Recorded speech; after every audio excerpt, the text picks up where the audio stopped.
Hey there everyone, welcome back to the channel and another review video. So I'm a little bit late on these. This is over the past week. This is reviews of the 3 games since they're back-to-back against Washington and Detroit last week. Got a little bit busy, got a little bit distracted. If these videos start actually doing a little bit well, then I'll be sure to be better about getting them out every day. But they're not going to do well unless I get them out after every game. Not every day, but after every game. So I'm going to do better at that in the future, but I'm just starting out.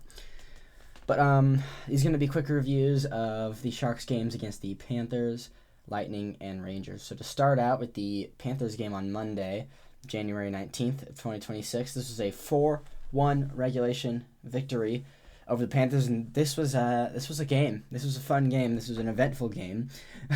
Started out with a scoreless first period that saw the Sharks really neck and neck with the Panthers. Reminded me of the first game against them that they had in, I think it was late October or early November, in part of their first winning stretch of the season. Here they take on the Panthers in Florida, a building that they have historically not done very well in. They took them to the task early. As you can see, the shots favored Florida in the first period, but not by a lot. In the second period, though, the Sharks scored 3 of their 4 goals. All 3 of their goals on Bobrovsky came in the third period. These were 2 of them from defensemen, and Macklin actually didn't have a point in this game. This was the very first win of the season where Macklin didn't register a single point. Igor Chernyshov and Michael Misa were very good in this game. This is a breakout game for Misa. And I think down here I feel like he's one of the stars. He's not, but Misa with 2 assists and Chernyshov also with 2 assists. Will Smith had the first goal of the game. It was a very nice goal, very patient goal. And then Darnay in his return game, who got the first star, and Ferraro got the 2 goals to put the Sharks up 3-0. They didn't even worry me for a second in that. As you can see in the third period, they had 9 shots, so their shots stayed pretty consistent. The Panthers really pushed in the third period, but Sharks did a good job shutting that down, especially Alex Nedeljkovic, who was fantastic in this game and had a fight. I'm sure you've seen the clip. That was pretty awesome. I can't really believe that happened still. Losterinen early in the third period made it 3-1. They pushed hard after that, but Goodrow potted the empty netter, and the Sharks held on for win number 25, as Goodrow has 9 points now in the season, so I like to see that. Vinny Darnay in his return also had a giant hit on Matthew Tkachuk. He got boarded by chicken shit Evan Rodriguez because I think he was mad that he hit chicken shit Matthew Tkachuk. And so yeah, the Panthers dropped this one to the Sharks. Panthers still pretty far out of the playoff race. Well, they're in the playoff race, but they're decent amount of points out of a playoff spot. They need to string wins together if they want to return. But if they miss the playoffs, I wouldn't really be super mad about that.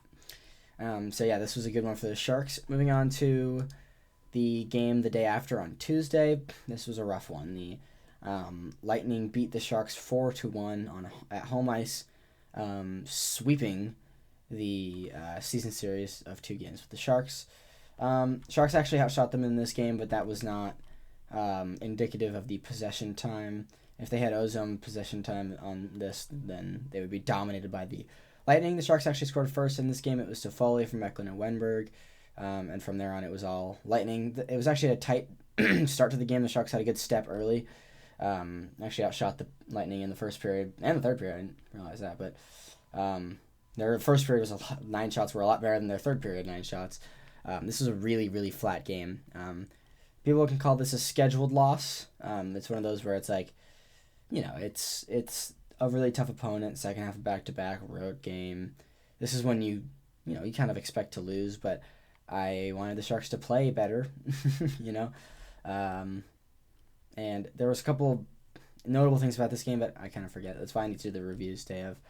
And yeah, so let's sweep that one in the rug. Moving on to last night, Friday, January 23rd, the Sharks' last home game until the last week of February. Yay. Sharks win 3-1 over the New York Rangers. All 4 goals came in, I think it was the first half. Nope, in the first 13 or so minutes of the first period. And then that was it for the whole game. It was just the first period scoring. Sharks came out crazy in this game. Celebrini with a power play goal. The power play drought That runs back to the Dallas game that I think spanned 4 games without a power play goal is now snapped as the Sharks score on 2 power plays early. That's what sunk the game for the Rangers. Macklin Celebrini with goal number 25 from Toffoli and Smith, who had another good game. Pavel Regenda had a backhand top shelf snipe in the slot, wide open on the power play. Second unit strikes again. Misa with a great assist on that. Graf with another dump in. Graf with the steal in the ozone, and Smith chops it to Celebrini, who just wicked wires that. Jeez Louise, Macklin into the top shelf for the Sharks to give them a 3-0 lead just about 7.5 minutes into the game. I thought they were going to run away with this one, but that ended up being the last goal the Sharks would score. And after Carrick made it 3-1, just about 5 minutes later, that would be the last goal anyone would score, as this game ended 3-1. Nedeljkovic played really, really well again. He has a little win streak going for himself, I think.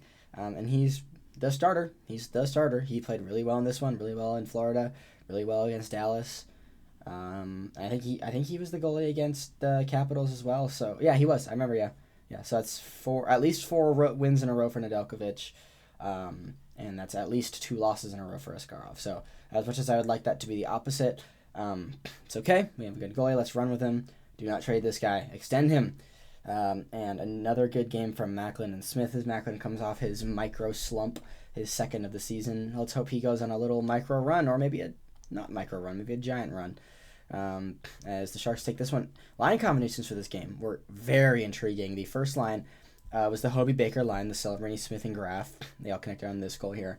And then Eklund actually got bumped down to the third line. So the second line was Regenda, Toffoli, and Wenberg, and I was very okay with that line. We've seen that before. Third line of Misa, Gaudet, and Eklund. Very, very interesting. As Chernyshov actually, a couple of days before this game, I think it was Wednesday, got popped back down to the AHL. And if anyone's going to be going down to the AHL, it'd be the guy on the 2-way contract. So makes sense for Cherny, and I hope we see him again later in the season. Or maybe I hope we don't, because that would mean we have injuries. So I hope to see him next or in this October. But the fourth line was the normal fourth line, and so I really liked our lineup tonight. And the Sharks, I think where Gaudet was on that third line is where Sherwood will slot in when he joins, or maybe Regenda will go down and Sherwood will play with Toffoli and Wenberg. Either way, a good effort, mostly for the Sharks in this one. I did not like how they played in the second and third periods. If you see here, they got 17 shots in the first period and only managed 14 for the rest of the game. 7 power plays in this game for the Sharks. 7. And they had 2 power play goals. I like that they had 2 power play goals, but they could have had more, as some of their power plays looked really bad. But all in all, a decent game for the Sharks. I liked how that one went. I liked how all 3 of these went. We now have a 3-day break, including today, which I am not really a big fan of, the 3-day breaks, but I'll get over it. Just as a Sharks fan, I love watching Sharks hockey. I don't want there to ever be breaks. But we have a big one coming up. We got 5 games until the Olympic break. We have Vancouver on Tuesday, and then Edmonton, Calgary, Chicago, and Colorado.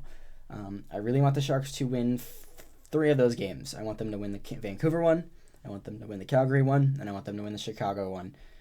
Edmonton and Colorado are 2 really, really good teams that the Sharks match up poorly against historically, as the Sharks in the past have not been able to skate with the 2 fastest teams in the league. But I realize they're a different team. They're a better team now. Macklin was flying tonight. Jeez Louise.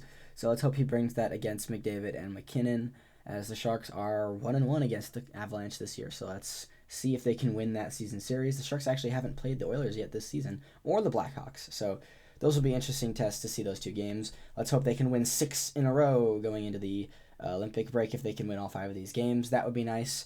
And that would put them at 32-21 and 3, which would make this Sharks fan extremely happy, as Nedeljkovic is the certified starter. They made a trade for Sherwood.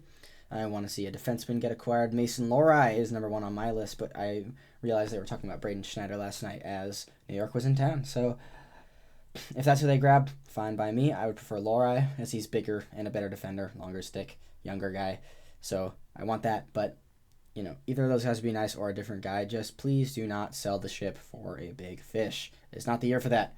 We need to make upgrades. We don't need to change the roster, if that makes sense. All right, all in all, thank you guys for watching. If you made it this far, I'll try to be more consistent with our review uploads as we only have 5 games to the Olympic break. So here's to hoping that I can do that. Thanks everyone so much for watching. Like and subscribe as always, and I'll see you guys after the next one.